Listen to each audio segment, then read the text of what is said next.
మీ దగ్గర ఆల్రెడీ ఇంతకు ముందు పర్చేజ్ చేసినటువంటి బయ్యర్స్ ఎవరైనా మీ ద్వారా సాటిస్ఫై అంటే కనుక ఎప్పుడు కూడా ఒక టెస్టిమోనియల్ తీసుకోవడం అనేది మర్చిపోవద్దండి.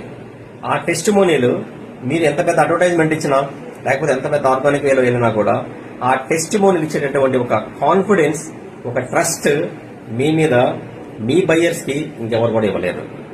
చాలా సందర్భాల్లో మనం చేసే ఒక మిస్టేక్ ఏంటంటే మనం ఒక బెస్ట్ సర్వీస్ ఇచ్చినా కూడా టెస్టిమోనియల్ వాళ్ళ దగ్గర నుంచి తీసుకోకపోవడం, ఒక వీడియో టెస్టిమోనియల్ తీసుకోకపోవడం అనేది రియల్ ఎస్టేట్ ఉండేటటువంటి ప్రొఫెషనల్స్ చేసేటటువంటి ఒక పెద్ద మిస్టేక్ అని చెప్పవచ్చు.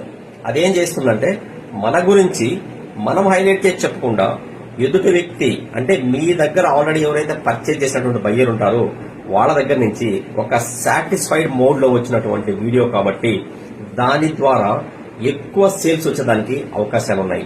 అది మీ ప్రొఫైల్లో మీ అప్కమింగ్ ప్రాస్పెక్ట్స్ కి